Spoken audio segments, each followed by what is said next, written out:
All right, let's get going. And this is recorded, so folks can always go back and check out as well. But yes, so thank you for joining us today on the first event of the Accelerating Climate Resilience speaker series. Today, we will talk about building resilience hubs with three awesome superstars that have been working on this topic with the communities over the past years or up to the recently. So before we get going, I just want to remind everyone of some logistics for Zoom. So please stay on mute. If you have any questions, please put it in the chat.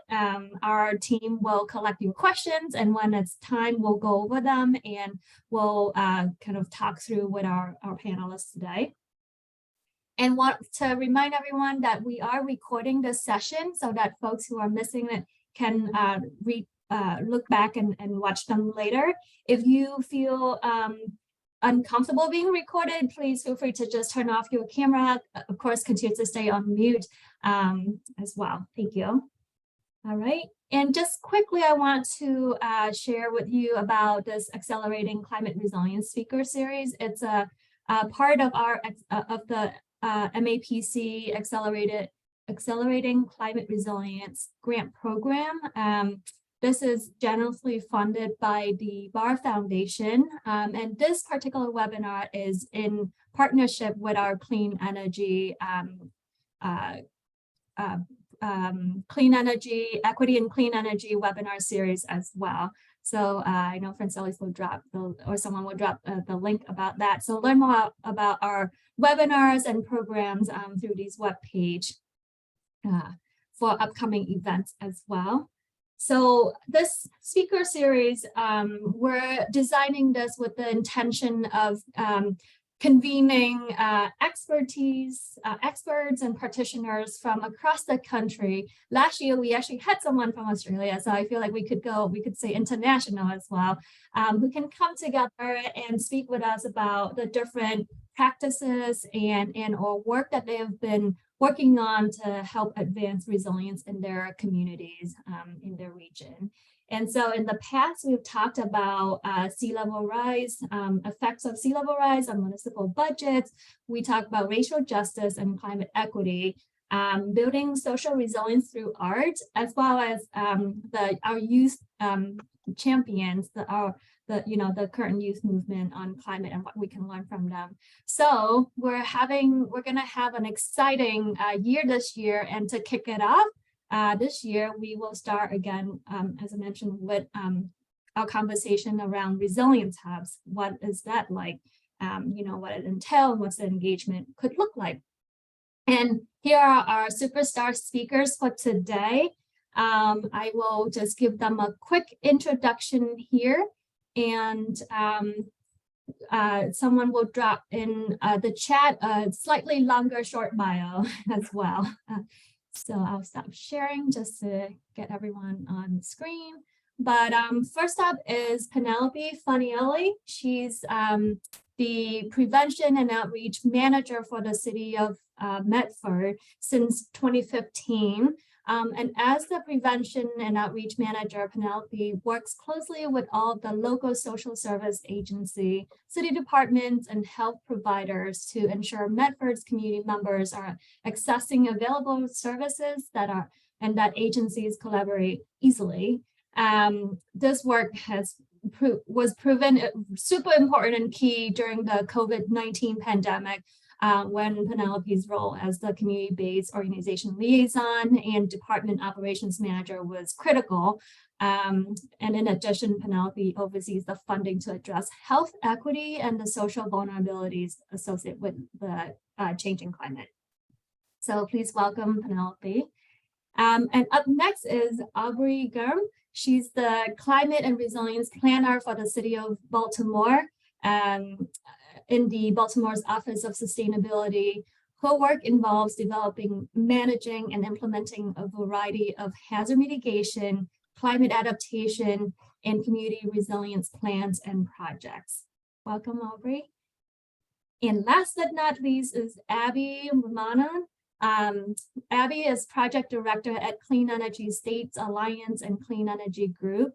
Abbe specialized in equitable low-income solar policy. And at CEG, Abbe supports the development of equitable solar and battery storage projects in underserved communities through the Resilient Power Project, which strives to provide resilient power technologies to the communities that need it most. So welcome, Penelope, Aubrey, and Abbe. Great. So with this, we are going to have more of a conversation, and I just want to emphasize that, you know, we understand that based on the registration and everyone that showed up here, thank you for showing up. But this is really just to give you a teaser of what these, you know, really awesome human beings are doing in their communities to help cultivate and build resilience hubs. This is just the beginning of the conversation, and I hope you will continue thinking about this and support that in your own communities. And of course, any additional detail or questions you have for them, you know, they've offered to follow up after this webinar as well. And MAPC will continue to work closely in partnership to really help building the resources support this really important conversation. All right, so with that,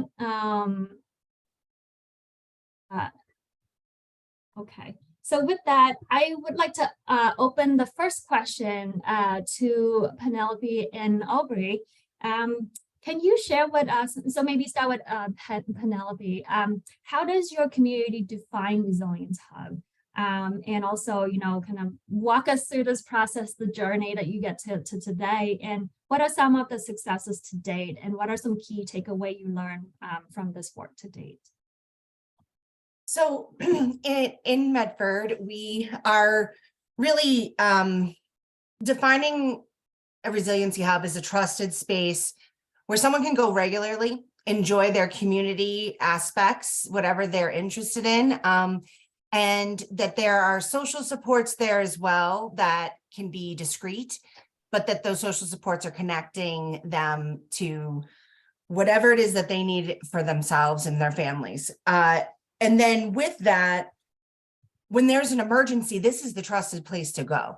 That we have built this relationship with our community members so that this is a reliable space where they can count on.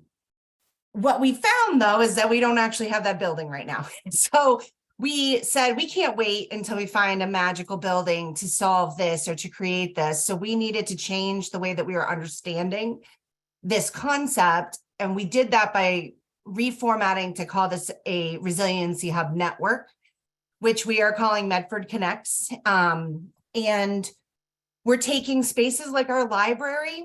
We have a Medford Family Network, which has been 25, 30 years of a true community space and learning place for families. We're the rec department, the Office of Prevention Outreach does a lot of outreach, obviously. So that's another space. So we're making a network where you can rely on accessing that communication and really changing the concept from resiliency hub, physical location today, to resiliency network, communications network. So in our process, we're currently working to raise the capacity of all of these locations to communicate out what are their services, what is exciting about their spaces, and how to draw folks in. And then we are also supporting those spaces by hiring a group of Medford connectors. So I will go in later detail of the journey that got us to here, but the idea being that these locations will have trusted, well, we don't know if they're trusted, right? They're going to build trust, but they're going to be a reliable place. If you invite someone in with translated language to a space, you need to come through with the ability to communicate when they arrive through that door. So the idea is that these Medford connectors will be able to support each of these locations in that diverse communication ability. So that is what we're currently doing right now. And I would just say the success has been, the community support has been overwhelming from every angle, from our city council, our mayor's office, to the community members themselves. We've formed a Haitian task force.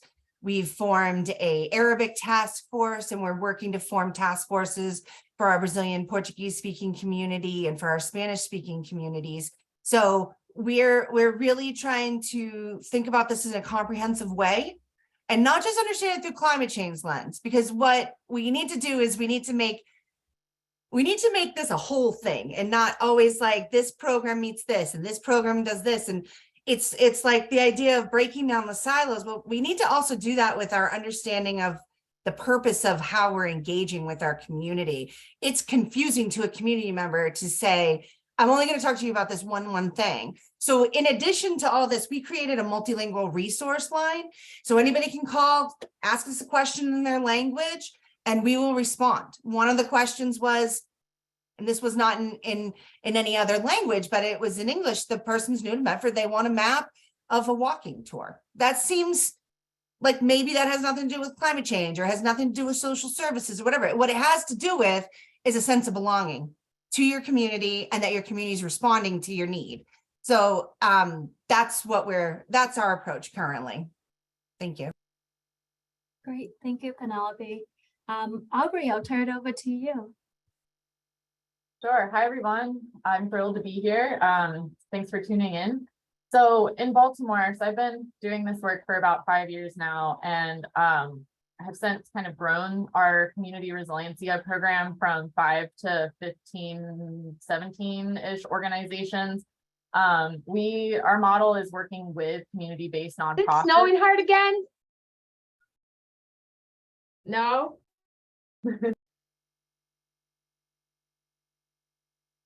Sorry about that, Aubrey. All good. It must be snowing somewhere. So, but anyway, so we similarly are working with a network of community nonprofits that already exist and already have their own mission-driven work that they're accomplishing daily. All of these sites I would consider, in the way kind of we define it, as natural fit partners. They are already doing incredible community-based work. They are already working day to day with highly vulnerable populations that will become more vulnerable in various acute or chronic crisis situations. And so they are already trusted partners, and that is something that is vetted by kind of the community input that we receive in the program, by just lots of different partners and community members, because their services kind of speak for themselves. People already are going there regularly. They're already seen as trusted locations. And the way we kind of think about it is these sites are meant to be hyper local. So they're not meant to be like the end all be all for the whole city. And I will say, that is exciting in the sense that, the potential for growth is really strong, but also that means each site isn't going to, I would say, like, have a huge amount of coverage. It's meant to support the population nearby that knows that place and trusts it, or whatever kind of clients or existing community base they already have. And the Resiliency program helps to build capacity at these organizations and kind of overlay the resilience lens to the work that they're already doing. So these sites and these, especially the leaders of these organizations, are already super well versed in community outreach, in knowing what the community needs in different situations, and identifying gaps in wrangling and pooling together resources. And these are the orgs that will be there in any emergency, no matter what resources or supports they have. They will scrap together whatever they can to keep their doors open, to keep helping people, to keep feeding people, and aiding people, and whatever that looks like. And so finding these organizations, which are in every city and every community, to kind of in the way that we're thinking about it, is essential. And I want to acknowledge that, the resiliency of concept, as many of you are probably already aware, is like taking off across the country, which is really exciting, but every community is doing it differently. There's no one size fits all model for this work. So, some communities are choosing to use city-owned and operated buildings, or, putting all the bells and whistles into one large resiliency hub that's kind of built from the ground up. In Baltimore, the need is so high that the way to get the most kind of impact and reach through this program is through this network of existing sites, and just kind of like dialing up or turning up the dial a little bit on what the work that they're kind of how they see their work, and kind of help cultivate that resilience lens and that idea that you guys want to continue operating, you have the willpower to continue operating and helping people in all sorts of situations, but in power outages, in major disasters, in even localized acute disasters where, something happens and you can't do the work that you want to do. Well, there's additional resources that the city can try to help provide, so that it increases their confidence, their awareness, their ability to do the work that they want to do to help vulnerable community members, and know that they're not doing it alone, that the city actively acknowledges that they help fill a lot of gaps every day, and that especially in emergencies, they are trusted way more than any government site that is stood up. And so one of the things that we tend to do in terms of the definition of resilience that we work with is the nuance, which is not easy, but the nuance of working with each org to identify what being a resiliency hub means to them.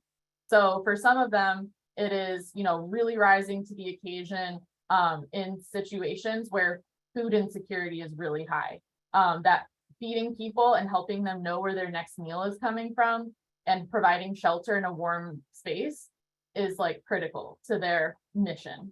For others, they really they specialize in outreach and in distribution of resources and in knowing who needs what, and getting those resources to the most vulnerable individuals. So some really see themselves as critical distribution partners. Some see themselves as that go-to resource, that location that people know and trust. And there's kind of everywhere in between.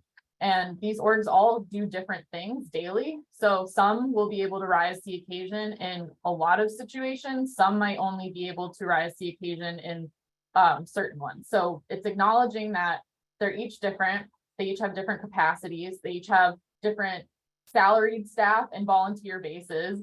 And it's the whole point of this is it's a two-way communication program where, it's at the core supposed to help build trust between the community and the city, help build that working relationship and that rapport, and not be just you guys are supposed to operate in isolation on your own, but it's really a hand-in-hand effort that is built over time and as situations arise, and with kind of the goal of building out as many resources on site in our blue skies times, and more, normal situations. We're trying to outfit each org with solar and battery backup power, energy efficiency upgrades to their buildings, high quality emergency preparedness supplies, emergency preparedness training and awareness building, community outreach materials, and kind of connections to grants and other funding opportunities that they themselves can get. I often write letters of support or help provide technical support on grant applications.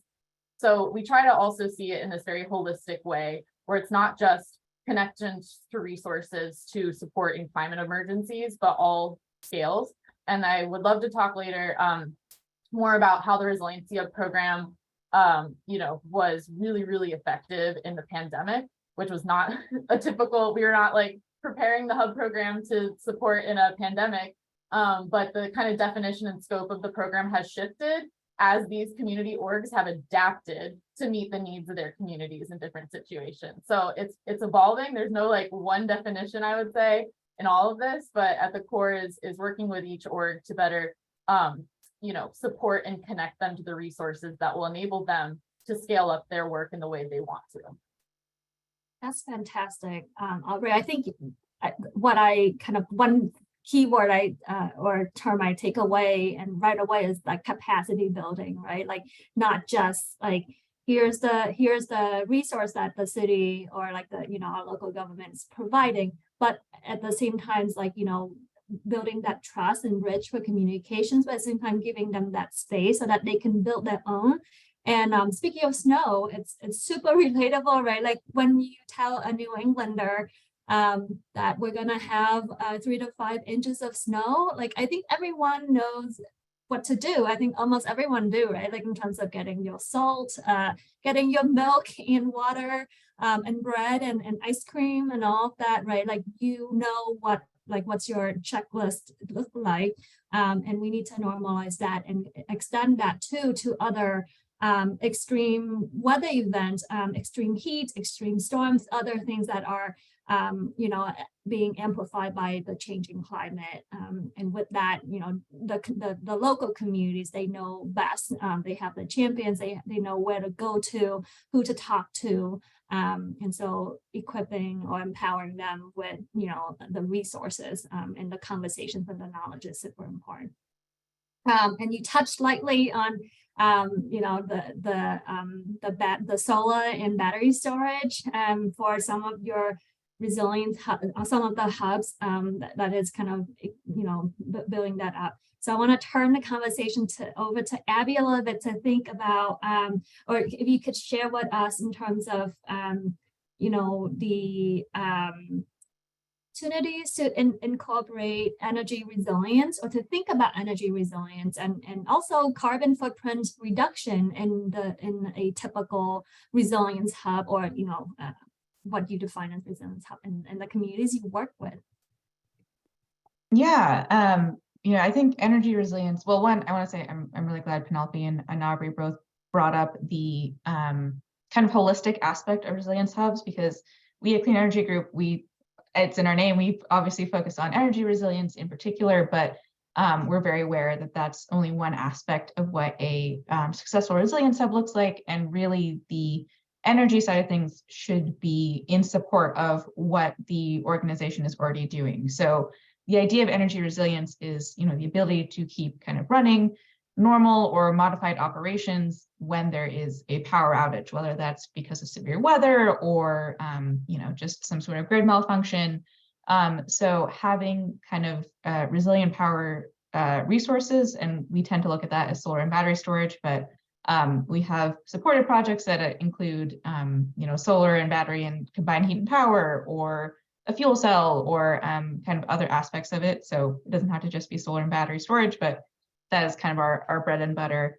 And for us, energy resilience, it kind of supports two separate goals. So the first is, like I said, allowing the organization to maintain operations during a power outage, whether that's, there's a severe weather event or another kind of climate related disaster or something else. And so it should kind of allow them to have backup power for kind of whatever services they want to offer. So if it's food services, then maybe they can power a refrigerator, or they have outlets where folks can go and charge their phones, or, we've supported fire stations in Puerto Rico where they needed, their communications equipment to be operating so they could actually go to emergencies after Hurricane Maria, for example.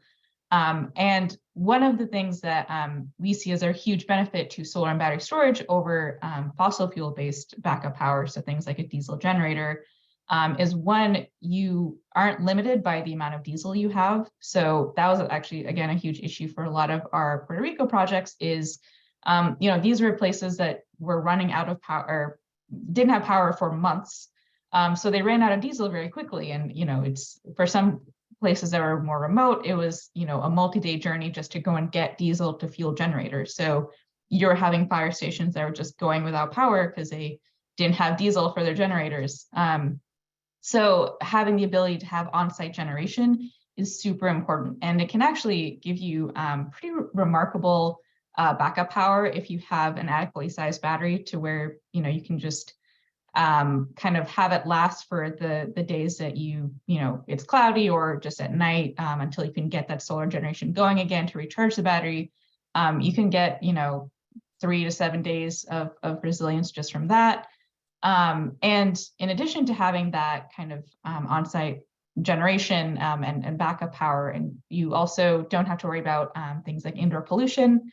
That's another thing we saw. Some of you might remember from the snowstorms in Texas. We were seeing a huge spike in carbon monoxide poisonings from folks running diesel generators inside their homes. So that's another big concern for us is, using clean generation, both just in terms of not using fossil fuels, but also literally improving indoor air quality for folks. And then the other benefit of having a battery is when, there isn't a severe weather event, when it's blue skies, you can also, if you're in a state that has demand response programs, which Massachusetts does, you can actually be getting bill savings off of that battery as well through demand response programs. And that is kind of an aspect of energy resilience that we see as a part of capacity building in a way, because it's allowing these groups to benefit from the battery, to benefit from bill savings, to be able to reinvest in their services and in their community through those bill savings, even when there isn't a power outage. So it's really a sort of holistic approach to kind of improving the autonomy of these organizations and allowing them to serve their communities and continue to serve their communities in the best way possible. I would like to follow up with a question just to learn more about this Resilient Power Technical Assistant Fund that I think the Clean Energy Group is working on or offers. Can you share a little bit more about that in terms of like the model, and any brief example of case studies or communities that you that have taken advantage of that resource and what that's looked like? Yeah, so the Resilient Power Project which is the project I work on under Clean Energy Group, was started in 2012 after Superstorm Sandy. That was kind of one of the biggest severe weather events here in the Northeast. And after that event, we were really seeing that underserved communities that have historically had the least investment in grid infrastructure nearby are the ones most likely to lose power during a severe weather event. They're most likely to have folks who can't evacuate or who need to shelter in place for whatever reason. And that was kind of where we're like, okay, this is where there needs to be greater investment in getting clean energy resources, resilient power resources to these communities. And one of the biggest initial hurdles we were seeing for, we particularly cater to kind of what we call community serving institutions. So that's both, we work with a ton of affordable housing providers, as well as municipal facilities, but also a large number of our awardees are nonprofits, community-based institutions, folks who are kind of just working in marginalized communities in whatever capacity. And what the Technical Assistance Fund does is we provide small grants to cover what we call pre-development feasibility assessments. So that's kind of the initial assessment of a site to see whether or not it can support solar and storage and what kind of resilience you could expect to get from the amount of solar and storage that the site can support. So for a lot of these groups, they're not experts in solar, they're not experts in batteries. So this is a really valuable first step for them to have a unbiased expert who's in their corner, who's like, all right, let's walk through what you want to do and what you hope to get out of this process and hope to kind of have as an end product, and what do we need to do to get you there. It's helpful for also just giving folks a sense of their options. So, okay, if you can't afford, a huge battery, then what can you afford? Can you only do solar right now? And maybe that's battery ready solar, so it's ready to be hooked up to a battery later on. What are the financing options that are available in your state? What are the incentives that are available in your state? All of this is like pretty technical stuff. And for most of these community groups that, might only have 2 staff that are full-time, they just don't have the capacity to go through that on their own. So we found that this is a really helpful way to kind of demystify the process a little bit and give folks a good kind of standing to then move forward with installing the system. We wish we could cover the cost of installation, but unfortunately, we do not have that level of funding. So we are able to offer these kind of small level grants. And in particular, now with the rollout of the expansion of the investment tax credit for solar and now also for battery storage, and the addition of bonus credits under the Inflation Reduction Act. We're seeing a lot more interest from folks, and honestly, it's just a lot more feasible for nonprofits in states with less supportive regulatory environments than Massachusetts, for example, to potentially get solar and storage. So we're hopeful that this program will be able to expand and help more groups get resilient power. That's great. Oh, and Thank you, I Abbe. missed, you wanted an example of a community as well. So I know I've been talking for a long time, but I can just flag, we have supported several resilience hubs. One that's kind of in the Massachusetts area is Cambridge Community Center. And that's a community center in the Cambridge area. They're in a huge old historical building that's currently under renovation, and they were able to use a technical assistance fund to get a solar and storage feasibility assessment. They're going through kind of energy efficiency upgrades as well, and they're hoping to get a fairly large scale battery to support backup power for a full kitchen, so that once all their upgrades are complete, they'll be able to provide food services to the local community, as well as act as a heating and cooling center. And that's a big aspect of a lot of the resilience hubs we've supported in the past, is that heating and cooling aspect. So being able to provide heat in the winter when the power is out for folks who've lost power, as well as air conditioning in heat waves. Great. Thank you for reminding me about my questions. That was great to share, and something local that thanks for Franceli for dropping the link in the chat. We can learn more about that. Turning the conversation back to Aubrey and Penelope to kind of talk through a little bit further. You both mentioned, and directly and indirectly, about the key is building trust, right? This relationship with the community members. How do you build the trust for this internal and external collaborations, both with staff to support, different departments to support the resources, but also with the community organizations, with the community members, to make this space for them. And so maybe start with Aubrey, and I know Penelope, you have as part of this project, a wonderful community liaison model. Perhaps you can also share about that as well. Sure, yeah.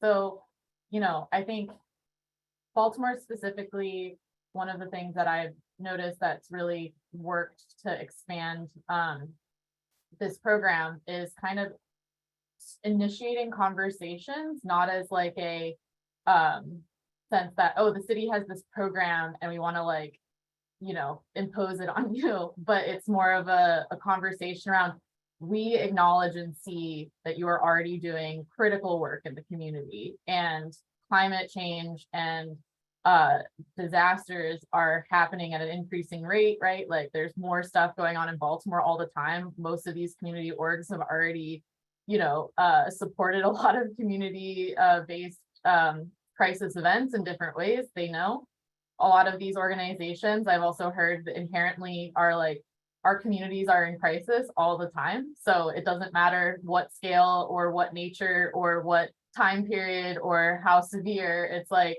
they see that as kind of their root of the mission driven work that they do.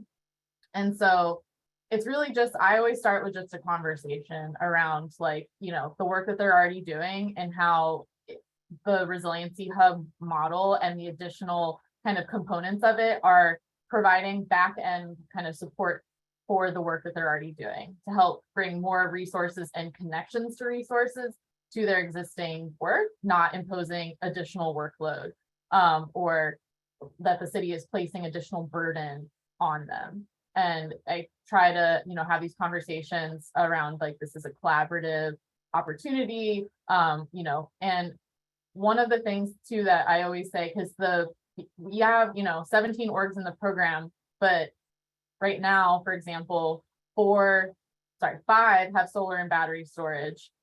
4 more, are slated to receive solar and battery because they have funding lined up. And then I have a grant application right now into FEMA for up to 17 community orgs solar and battery storage solution. So the opportunities for like major investments in these buildings only comes as opportunities present themselves every once in a while. There's no like big funding source out there where it's like, if you become a resiliency hub, you get all these things at once. So I always start with the low cost, no cost strategies of like, we're starting a conversation. I'd love to start roping you into the monthly meetings that we have. I'd love to start just keeping the door open, because some orgs, I will say, are skeptical at first. They're like, what is the city program and what are they trying to put on us or do? Like, or especially if I ever lead with like if there's like a solar battery feasibility opportunity, as Abbe was saying, we got grant funding a while back for supporting solar and battery feasibility studies for 30 organizations in Baltimore. When I was conducting outreach around, hey, we have this like free solar and battery assessment opportunity, some orgs were just like, what is the city trying to sell us? Even though it's like, this is free, we're just trying, all we need is access to your building. Like, we'd love to just give you a free feasibility report so you know what the opportunities might be if you're interested in backup power and cost savings, you know, with renewable energy. So that was like one opportunity where we got that funding for more sites than we already had existing partnerships with. So then it was this outreach leading with a solar and battery feasibility study. And that was actually hard to do. We had some great like responses, but a lot of the orgs we reached out to were like very skeptical. And I had to try to ping them a couple of times, and they expressed like their skepticism. And then when I was able to finally explain it to them, they're like, oh, okay, this is great. The city's not usually trying to give us free things ever. So like, I understand, very much understand. So it's part of like acknowledging, especially being on the city side, acknowledging that you're part of the city and acknowledging that the community does not always trust government, and being real and honest about that. And that is okay. I think communities often want the city to be more humble in acknowledging their role in the existing disparities and injustices that exist. And so it's okay to like, you know, talk and lead with that and acknowledge that this program is part of a solution, not the end all be all, but part of a solution to bringing more investment and better resource delivery to communities that are underserved and have been underserved for decades. So part of like what kind of was successful in the pandemic, for example, was, you know, because I already had connections built with a lot of organizations, you know, at the beginning of the pandemic, when everything was pretty crazy, a lot of the orgs just reached out to me organically and were like, hey, Aubrey, like,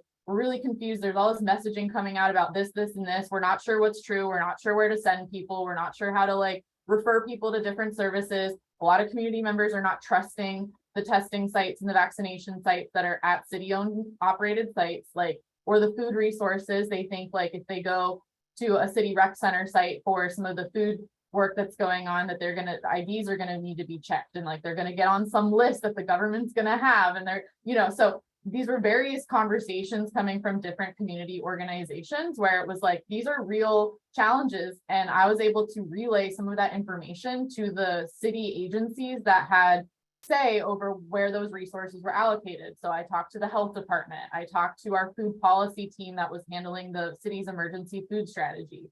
I talked to our Office of Emergency Management on how they were distributing PPE and all of that, and made sure that the community-based approach was ingrained in kind of all the work that was going on. And it wasn't just, oh, we're just going to stand up city sites at our libraries and rec centers and schools because it's easier and we have, you know, control over those buildings and, you know, whatever, and they have set, you know, standard open and close times, but rather that even though it might have been harder or more nuanced, making sure that the community-based response was being supported in their resource distribution work, in just getting in on various communications, getting access to the various like rapid relief grant opportunities that were popping up. And I would immediately, as soon as I heard something, I would send it to them. I would offer technical support and writing support and letters of support, because part of what being a resiliency hub can do for a community-based organization is it gives them that extra edge of like, they're already partnered with the city. They're already committed to building resilience and getting resources out quickly to those who need them most. And so there's this like extra layer of just like clout, I guess, to some of the work that they're doing, which in major disasters can be really helpful in like getting things out the door quicker. Because I don't know if any people on the call are with jurisdictions, but something that I saw have seen is that sometimes the city sits on resources because they don't know the best way to get it out the door, or it's sitting in a warehouse. Like there was lots of PPE like sitting in a warehouse, and communities were like, we need this. And so I was like, your distribution partners that are already committed to this work. And it was really interesting and effective. Same thing with when there were you know, really hard to reach communities around testing and vaccination. I was able to share a list of existing partners in those hard to reach areas and say, they want to work with you, health department, you know. So, and then the health department was able to start standing up testing and vaccination clinics that help where the community was able to say, we want this here. And also don't just come in once for one big clinic. Like we need this, the community needs to see regular commitment and acknowledgement that this is for them, that this feels safe to them. So there was just the two-way communication, relationship building between city entities that have, you know, power over resources, and then the community voice being able to directly inform how the city handles this type of work in emergencies of various scale, I think was so critical. And so as those situations arise, like trust gets built because these services are working better for these communities than if they were just like referred to a helpline and like put in line with everybody else. It's like they know how effective they can be, and the city is acknowledging how effective they can be and working with them and not against them to help do the work. That's so awesome. Thank you for sharing that, and such a great reminder of not just talking about it, but showing up actually, you know, and acknowledge our gaps and opportunities where we can grow together, improve together, and take that feedback and you know, and show your response. Penelope, I'll turn to you. I know I mentioned just now too, but can you please share about this awesome community engagement model that that's the city of Medford kind of developed for this project? What works, you know, and what's next? And then, you know, what if should other communities consider that they want to involve community members in the work? Kind of echoing what Aubrey is saying too, but like, you know, what should they consider? Capacity, financial support, and things like that from your, you know, experience in Medford. Yeah, thank you. So the city of Medford approached, so let me first say this, right? Relationships are key. And also giving credit where credit is due is also key. I am just a piece of this puzzle of people who have really created this model within the city. We have, you know, our sustainability director, who now is the Office of Planning, Development, and Sustainability, Alicia Hunt. She was the first one to say, hey, I think the health department needs to get involved. I think the outreach and prevention office could really help make this a reality. And there were a few things set up, like Aubrey was saying, like we had our community partner liaison sort of model where we have a weekly meeting when people have really high risk, but a lot of multi-service needs. So we already have that going on. And the other piece of the puzzle for the city of Medford is we're a resource desert. Every agency, with the exception of one that is important and critical to serve our community, they sit in the other surrounding cities around us. And so it's really difficult for our community members to see that those agencies are actually a part of our work, because they'll go to Malden. They'll say, well, Malden took care of me at the DTA office or at, you know, the food resources or something. But luckily we did have our YMCA came in and helped us really build out a lot of that work. We distributed, I believe, like 7,000 meals in, you know, a short period in 2020. We created this Are You Okay program where we had volunteers calling and really resourcing things to people. So we sort of built up our capacity to get to the liaison model prior to and then through the pandemic, and really understanding like what are we missing here, because we're doing a good job. We were really proud of what we were getting done, but we were missing a lot. We had built a language access team, but it wasn't enough. And these are volunteers, right? So we need to pay people to help us do this work. So our first step was to say, number one, do we even know what we're talking about? Right? So we brought in people with lived experience, with low income, food insecurity. We did trainings to staff, to our local organizations and agencies to say, are we all on the same page? And are you speaking correctly when you're addressing our community members? Because if you are automatically using language that is very isolating, marginalizing. So unfortunately, there have been many calls where we're like, that's not a nice thing to say. Don't say it like that. So really holding ourselves accountable to really doing this work in the long term in the future. And then also thinking about like, how do you build the understanding of where we're coming from?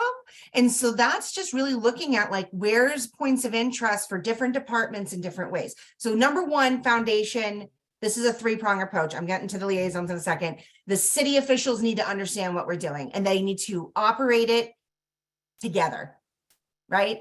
Chief of police, chief of fire, whatever, right? Everybody needs to be on the same page. Second, we, again, making sure that our agencies are all on the same page too, because we don't want to drive people to agencies that are stigmatizing. We can't do that, right? I can't ask from the city's perspective to bring in these paid liaisons to go out and do that. So what we did was we hired a team of our community members, one being our Black African American representative. We had a Haitian Creole representative, a Spanish speaking representative, a Arabic speaking representative, and a Brazilian Portuguese speaking representative. Those are our key largest populations that we wanted to outreach to. What was incredible about this team was they didn't come in as community organizers. They came in with their own talents, their own understandings, their own professional places. So David Mojica Perez, he came in, he's working at the schools in the EL department. So not only is he our Spanish speaking liaison, he's also got an in-touch, real day-to-day experience working with the young people in our community. Isadora Brito, she was our Portuguese speaking liaison. She works at BMC and domestic violence work and getting people social support. So she brought that lens to the table. We had Aaron Olapade. He's a young, up and coming, political science major, but he was our Black African American representative, and he's an incredible facilitator. He's an incredible he can run a good meeting. So he was able to teach all of them, skills for their meeting outreach and the ways that they were doing stuff. Samira Hayek, she is deeply embedded in her community, in the Arabic speaking community, and she'd already been for years like, newcomers, come here. I'm going to show you how to get here. I'm going to show you where this lies. And so she's already done a lot of that resource mapping and management. And then we have Darlene Raymond, who is our she's just a superstar, invites and attracts people in. So they were able to kind of work together. And ultimately they really were saying, look, let's have some we want a multicultural center. We don't just want individual communities. We want to create a whole community as a team.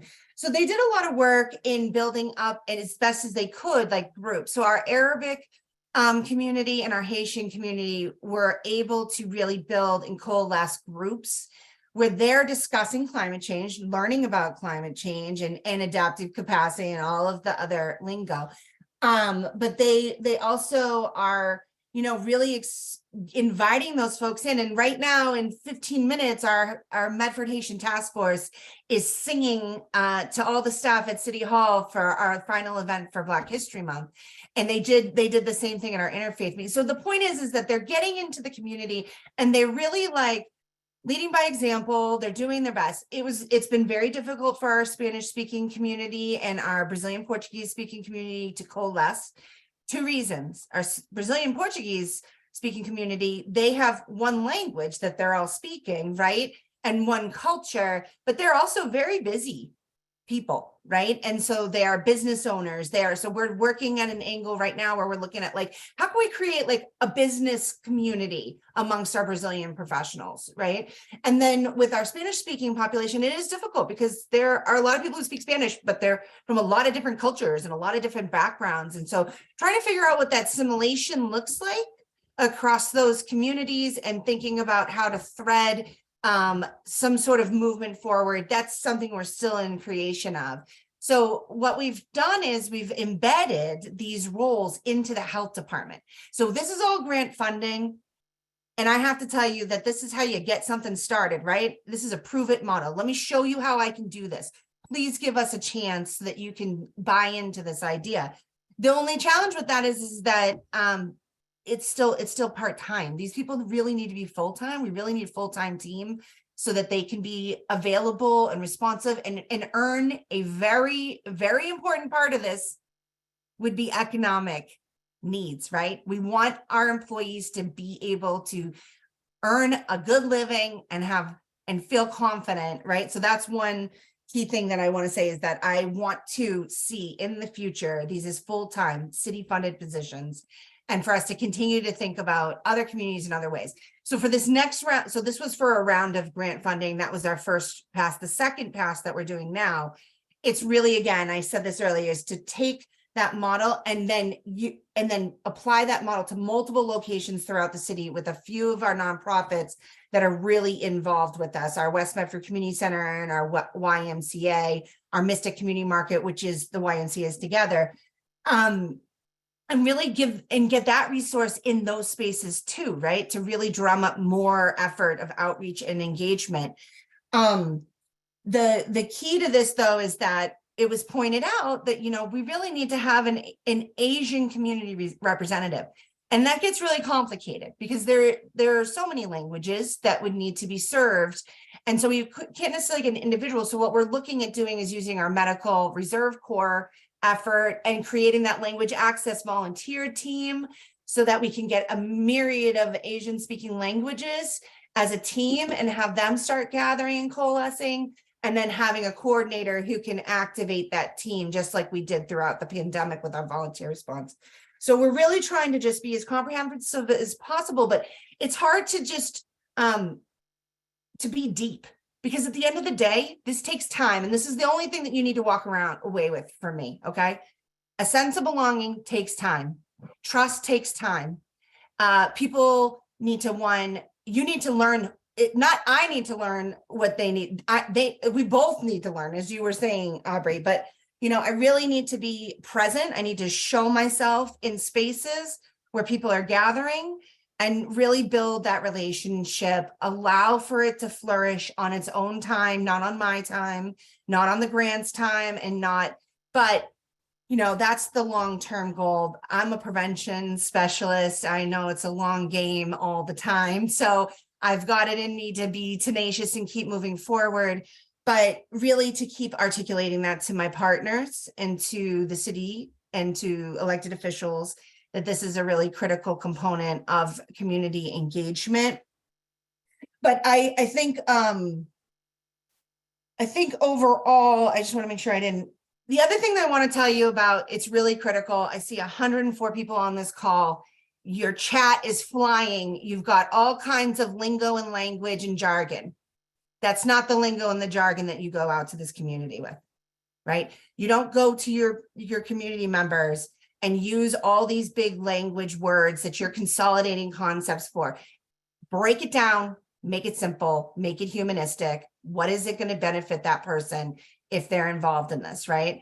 And really thinking about that as you're bringing this community education about climate change and all of this effort, that you're really considering who is listening and how are they hearing you, right? Not what you have to say. So one of the key things that we discussed for multiple meetings was the concept of the word resiliency. It does not translate into those languages. So we can't use that. We can't be putting it all over flyers because I can't then translate it so that it makes sense, right? So every translation that we get done, we pay for a large translation, and then we have our liaisons review it for context. The word homelessness it's not okay to put that down on your pamphlet. You have to change the way that that is framed, because the straight translation is not friendly. It's not inviting. It's not helpful. So I would be very, very, very remiss to say, if I didn't say this to you, look at the language you're using, ensure that you're vetting it with a group of people who can really give you feedback on it.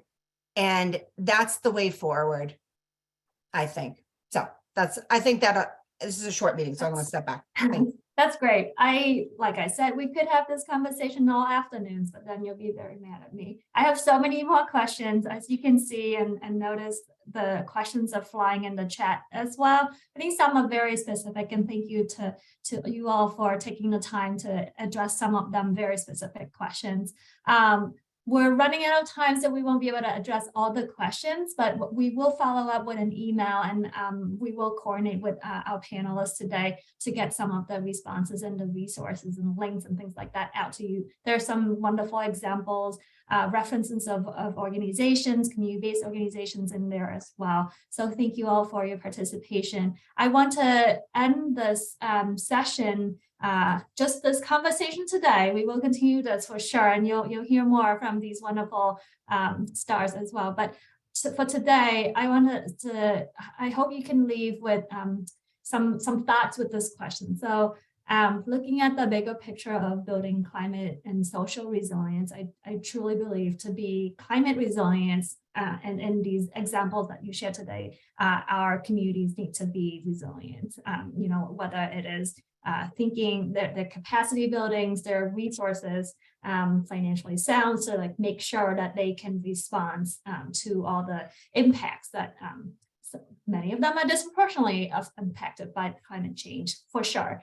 But looking at this bigger picture, what's next? What's next for your work in this on this topic, and what gives you hope for this work? Let's start with Abbe. Sorry. Sure. Yeah, I'll say for us, the thing that we're most excited about right now is the opportunities that are coming out under the Inflation Reduction Act.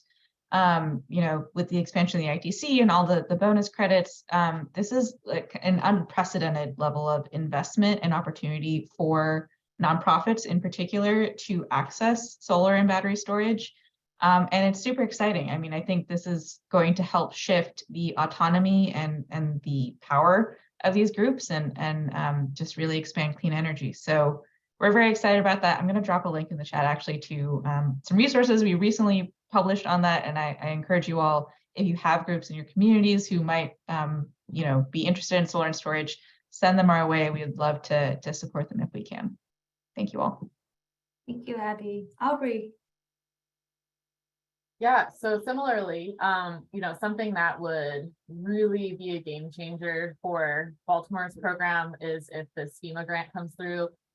This was a really interesting case where the city was the applicant on behalf of 17 community-based organizations applying for solar and battery. And because of that feasibility study that I had mentioned earlier, that's what enabled us. We already had these systems designed due to feasibility study funding that we had. So that's just such a critical piece. The FEMA funding could potentially also support site enhancement costs that are, but for those enhancements or improvements, the solar couldn't be installed. So for example, some upgrades to the building or the roof in order to handle the system, things like that. A lot of these organizations, if you're working with community-based works, they have a lot of deferred maintenance on their buildings. They're operating out of old churches, old community centers, old school buildings, things like that. And so it's really important that if we're talking about, renewable energy, backup power, things like that, that the site specific needs are also considered. And this FEMA grant could potentially cover kind of all things. Because in the past, we've had to apply for like, one thing first, then another, or wait for the organization to raise funds to repair their roof so that we could get solar and battery, so it's very piecemeal, and this opportunity could be really great. Similar to what Abbe was saying, there's ways now to maximize the cost savings and the benefits to community-based organizations that weren't there before. Really excited about that potential.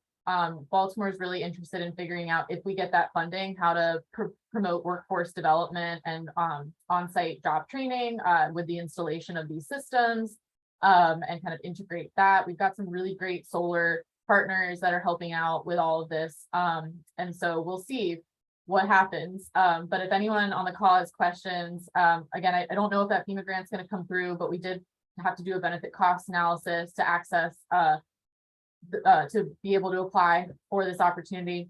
And I know that FEMA is trying to figure out how to make their funding opportunities more accessible for pre-disaster mitigation and also for communities and environmental justice communities. So just keep that on your radar, because that's really, really exciting potential there. And really just excited about continuing to expand community partnerships. There's just, every community has so many amazing community organizations doing the work already. So in my mind, it's really just a matter of working better together, acknowledging each other's role and capabilities, and opportunity, and maximizing opportunities for impact. Great. We're gonna cross our fingers and rooting for you. Please keep us updated when that FEMA grant comes through, and so we can virtually celebrate together. And I think a lot of folks here will be interested. And for folks locally, the MVP Action Grant, I believe the Resilience Hub's work in Medford was actually part of it, or if not all, was funded through the MVP Action Grant and supplemented with the Accelerating Climate Resilience Municipal Grant as well. So reach out to us if you have questions, and we're happy to talk more about it. And Penelope, last but not least, parting word, 30 seconds, sorry. My 30 seconds are a little selfish. I'm looking forward to seeing my network come to fruition over the next year and a half, and hoping to come back and tell you how this is working out for us in the future. So thank you all. Beautiful. Thank you all so much for your time today. Thank you to the audience for the questions. We will definitely follow up. Have a great day, and we'll talk to you soon. Thank you. Thank you all. Thanks, everyone.